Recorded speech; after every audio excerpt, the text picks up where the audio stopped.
सदन कसाई का नाम सुना होगा कभी, और नहीं सुना होगा तो सुनो। सदन कसाई कसाई योनि में जन्म लिया, लेकिन परमात्मा का भक्त है।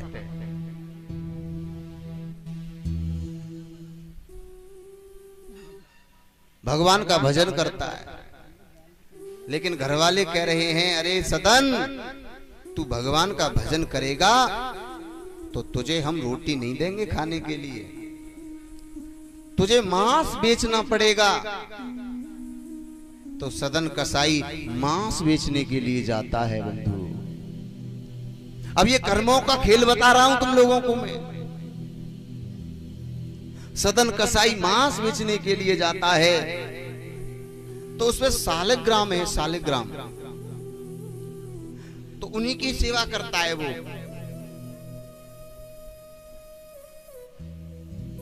कोई मांस लेता है तो अगर कोई 500 ग्राम लेता है तो सालिग्राम 500 ग्राम के बन जाते हैं। कोई 250 ग्राम लेता है तो सालिग्राम 250 ग्राम के बन जाते हैं। सदन कसाई ने मन में विचार किया, मैं ऐसे प्रभु का भजन करता हूं और क्या कर रहा हूं, मैं मांस बेच रहा हूं। एक दिन वो अपने घर को छोड़ करके और सालिग्राम लेकर के कहां, अपने गांव को छोड़ के चला गया। रास्ते में जा रहा था और रास्ते में रात हो गई, और रात हो गई। अब परदेसी को क्या चाहिए, 2 रोटी चाहिए, सोने के लिए महाराज स्थान चाहिए। तो एक द्वार पे पति पत्नी बैठे हुए थे। तो सदन कसाई ने उन दोनों से कहा कि मैं एक परदेसी हूं, भगवान का भजन करता हूं, देवी जी मैं सुबह होते ही चला जाऊंगा और मुझे 2 रोटी दे दो खाने के लिए, सोने के लिए बिस्तर दे दो।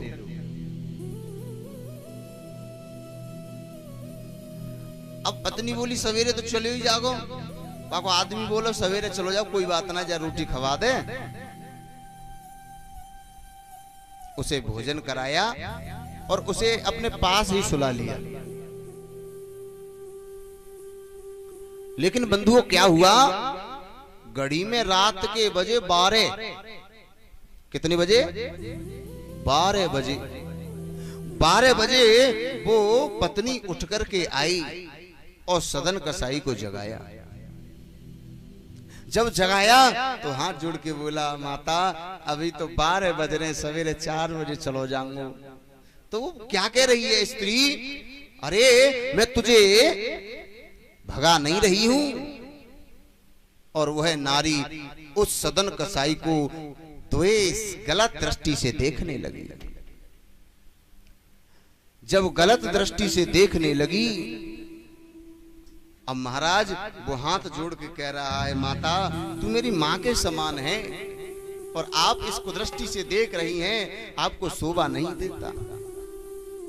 तो उस पत्नी ने विचार किया कि शायद हो सकता है ये मेरे पति से डर रहा है, मेरे पति से डर रहा है। तो उसने क्या किया, वो लाड़ी थे और अब वो आदमी मार दो, अपना आदमी मार दिया। अब जब कुदृष्टि से देखने लगी तो सदन कसाई रोने लगा, सदन चिल्लाने लगा, हे परमात्मा आज मेरे साथ ये क्या होने वाला। जब गांव के इकट्ठे भये तो उस नारी ने और उस सदन का नाम लगा दिया कि इसने मेरे पति को मार दिया। अब वो कह रहा है मैंने इसको नहीं मारा है, इसने ही अपने पति को मार दिया। अब पूरा गांव उसकी बात को मानने के लिए राजी नहीं। कैसे माने? अब पत्नी रो रो करके कह रही है, प्रभु ये आया परदेसी, बोला हमें 2 वक्त बस 2 रोटी दे देना और मैं सो करके सुबह चला जाऊंगा, लेकिन इसने मेरे पति को मार दिया। पंचों ने कहा, देवी जी जो तुम इसको सजा दोगी वो उसे मंजूर होगी, तुम जो सजा दोगी। तो उसने दोनों हाथ काट दिए। दोनों हाथ। जब दोनों हाथ कट गए अब वो चला गया एक मंदिर के किनारे, एक मंदिर पे जाकर के रोने लगा फूट फूट के। कन्हैया, मैंने तो तेरे लिए अपना घर द्वार छोड़ दिया, अपने परिवार वालों को छोड़ दिया, लेकिन तूने मेरे हाथ कटवा दिए। भगवान तुरंत प्रकट हो गए और कहने लगे, भैया सदन, मैं कभी किसी के साथ बुरा नहीं करता। इंसान जैसे कर्म करता है वो उन्हीं का परिणाम भोगता है। तू अपना जानना चाहता है जीवन परिचय? सदन, तू पहले एक ब्राह्मण बालक था, ब्राह्मण पुत्र था, ब्राह्मण परिवार में जन्म लिया। तू परमात्मा का भजन करता था, बहुत भजन करता था, तपस्या करता था। तो उसी तपस्या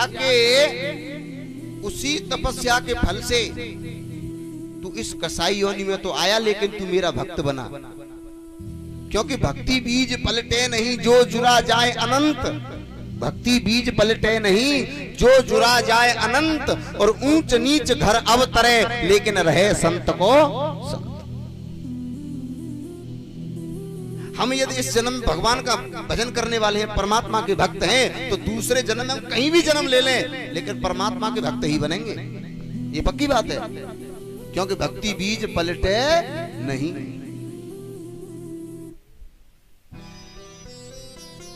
तू ब्राह्मण पुत्र था, तू एक दिन जंगल में तपस्या के लिए जा रहा था, तो एक कसाई की गैया खुल के आ गई। वो कसाई चिल्ला रहा था, मेरी गैया को कोई पकड़ लो, मेरी गैया को पकड़ लो। तो तूने वो गाय दोनों हाथों से पकड़ के और उस कसाई को दे दी, और उस कसाई ने उस गाय को काट दिया। सदन,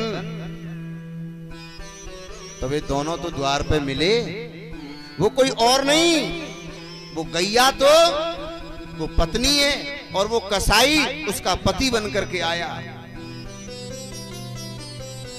तो उस पत्नी ने अपने पति को मार दिया, क्योंकि उस गाय को उस कसाई ने मारा था ना पहले। और सदन, जब पब्लिक इकट्ठी हुई, गांव वाले इकट्ठे हुए, तब गांव वालों ने कहा था, देवी जो इसको तू सजा देगी इसे मंजूर होगी। तो सदन, वो चाहती तो तेरे नारी तो काट देती, तेरे हाथ ही क्यों काटे है? वो चाहती तो तुझे मार भी सकती थी, लेकिन नहीं, जो जितनो करेगो वो उतनो ही भरेगो, वह भोगनो पड़ेगो। तूने दोनों हाथों से गाय को पकड़ को दिया था, दोनों हाथों से, इसीलिए तेरे दोनों हाथ काट दिए। इसीलिए कहा है बंधु, कर्मायंतम फलम पूषाम बुद्धि कर्मानुसारिणी